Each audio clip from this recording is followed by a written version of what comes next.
Hey guys, what's up? I'm CJ and welcome back to my galaxy. Today we're discussing and debunking Hunger Games theories because the last video I made earlier this week, people really loved that and I got a lot more views than usual, so I'm gonna make another one. This video won't involve any theories from Songbirds and Snakes because I don't want to spoil it before the movie. I'm probably going to make another debunking video after Songbirds and Snakes, the movie, comes out, so we can have a more in-depth look at the Hunger Games and all those theories that we have. There are a few theories that I very much disagree with, but I can't get into them until the movie, so I won't spoil it for anyone. It's just the original movie and original trilogy that we're talking about today. The first theory we're going to get into is about the reapings being rigged, both the 74th and the 75th Hunger Games. One theory involves Prim's name being the only one in the girls' reaping bowl because Snow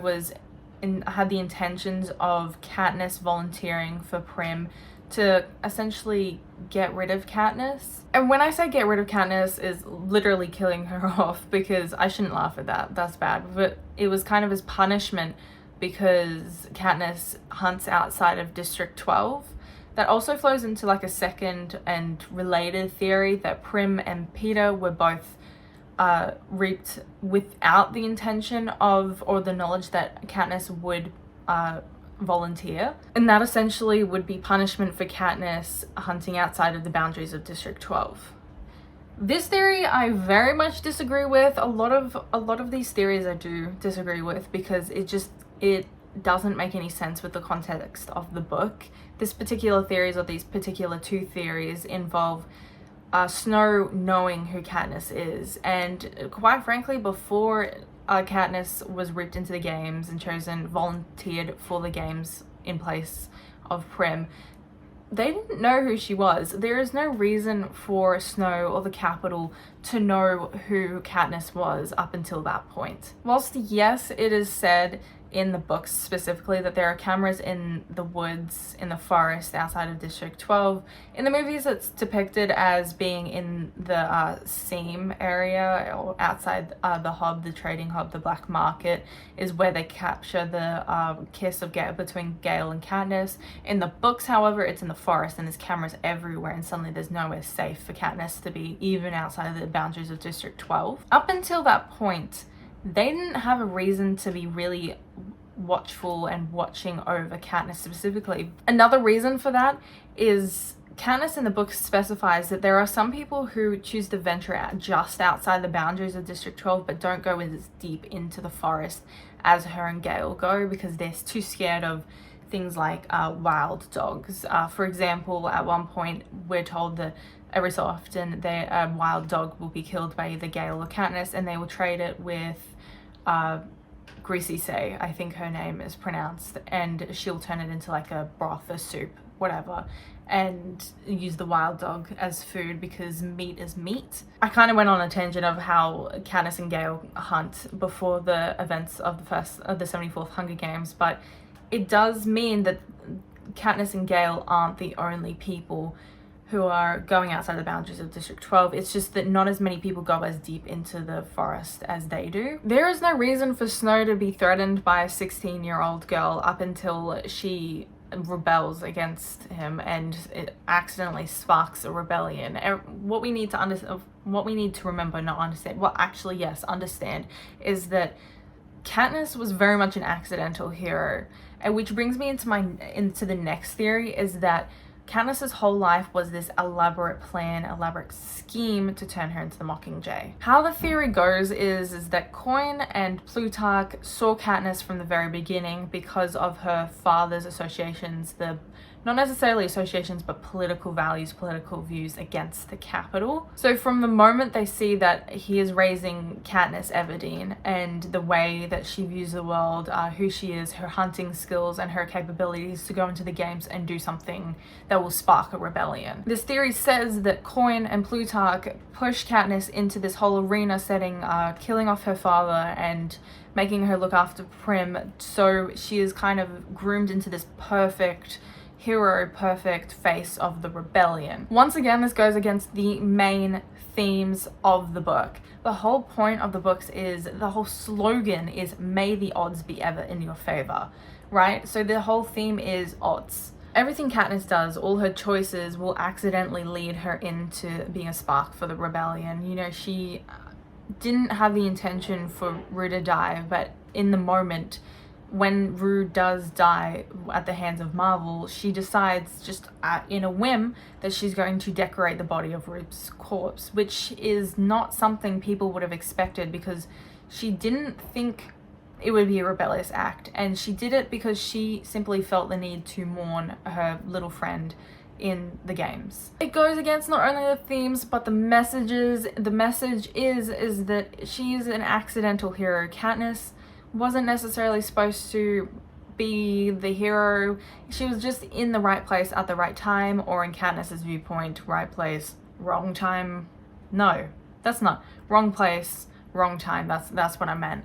And Katniss did not want to be the hero. She didn't want to be the Mockingjay when she first entered District 13. In fact, she rejected them until she thought about it and went and changed her mind and became the Mockingjay. That theory specifically is one I really want to hear people's opinions on, so whatever you think in the comments down below. And Coin being like the person that pushed Katniss into the rebellion and being the face of the rebellion, let me know in the comments down below what you think of that one. This next theory also does kind of involve Coin as well, seeing as the whole theory is President Coin at the end of Mockingjay was intending to continue the games beyond just the symbolic Hunger Games. We know that she allows the remaining victors to vote on whether or not they should have won symbolic games and continue that, essentially, and that's when Katniss and Haymitch kind of have that exchange of glances going, what do we do? Like, Katniss has this plan and Haymitch just goes along with it,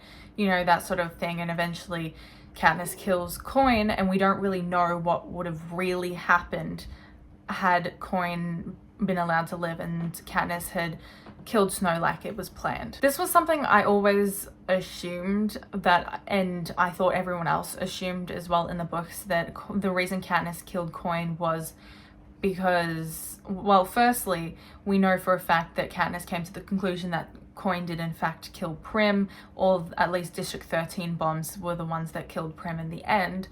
But I thought on top of that was Coin was going to continue the games, and they thought that they were just replacing one dictator for another, in Snow's words. Katniss did not want to replace one dictator for another, so she killed Coin. And I'm of the personal belief that Coin would have continued the games had she been left to live and become the ruler of Panem. During multiple points in both the books and the movies, we see President Coin's true characters.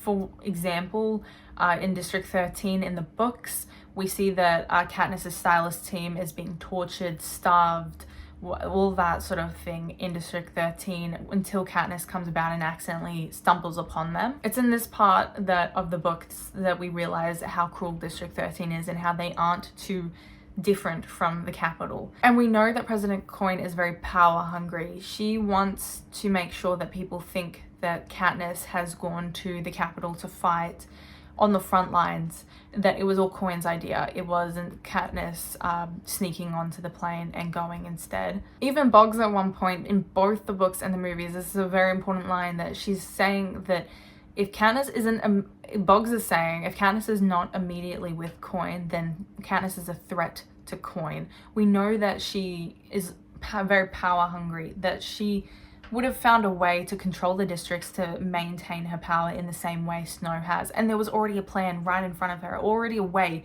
to control the districts, so why not just use it?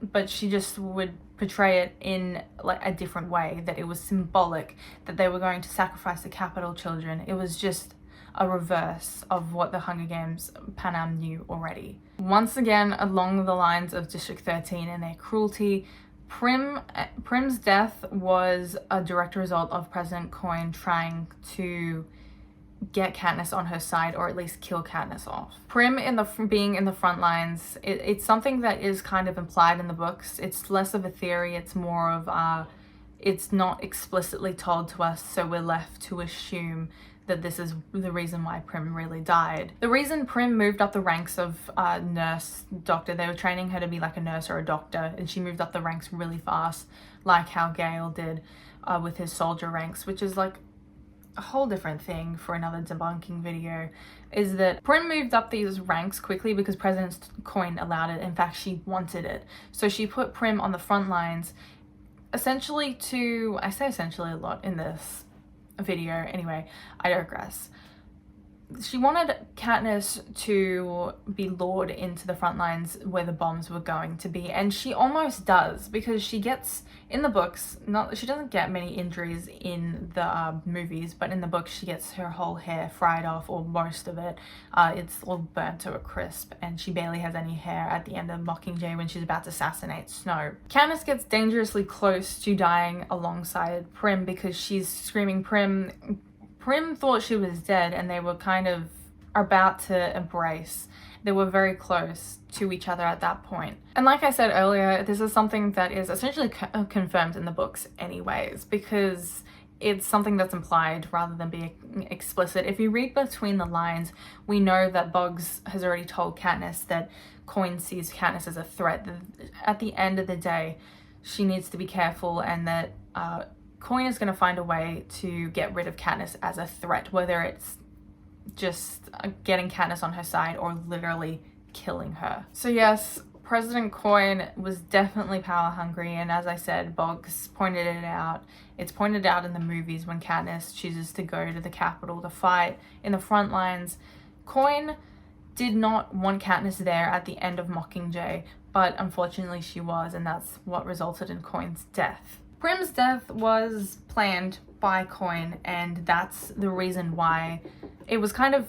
Suzanne Collins was building us up to understand why President Coin was killed at the end of Mockingjay, especially by Katniss. I guess, like I said earlier, that I said it was for a whole different debunking video. Gale moving up the ranks of soldiers in District 13 was fast. I have a little bit of time, so let's end off with that theory. It's a personal theory, although I have seen it with people have talked about it in the past as well, so it's like a mix of my own theories and everyone else's. Gale moved up the ranks of District 13 and their soldier ranks fast because Gale was a follower. He was a sheep and followed basically anything. He was very pro-war, and he fit President Coin's idea of what Panem was going to become, once again with her whole power-hungry values, that she saw Gale and thought, if he's on my side, then maybe he can get Katniss on my side as well. So they allowed Gale to move up the ranks really fast and be on the team with Boggs to essentially get Katniss on their side, on District 13 side, President Coin's side, and Gale would have been, because he was pro-war, dudes. We all know Gale was very pro-war, very pick-me, you know, pick me, District 13, pick me, Coin, make me one of your soldiers. So because Gale was a sheep, Coin sided with him and was, yeah. Coin, just, don't even get me started. Coin, I do not like Coin's character. Does anyone like Coin's character? Especially if Gale and Coin are on the same side? My god, do any of us like any of those characters? No. So what I'm trying to say is that Coin purposely put people close to Katniss, and whether it be in the medical field or in being a soldier like Gale, so she could manipulate where Katniss stood at the end of the war. Thank you. Those theories are true, and I will be here all week, guys. Those last ones were kind of less of a theory, more that is literally implied, and people need to read between the lines. Anyway, theories debunked. You're welcome. Let me know in the comments down below what you liked about these theories, if you have any theories you want me to debunk, or if you have your own debunking techniques in the comments down below for the theories I did mention in this video. If you liked, please like and subscribe. I'm going to next week be posting all Hunger Games videos, and after the premiere of Songbirds and Snakes, I'm going to be posting Hunger Games content every single Friday, so stay tuned for that. So once again, I hope you guys enjoyed. I have been CJ, and I'll see you guys in the next video. Bye!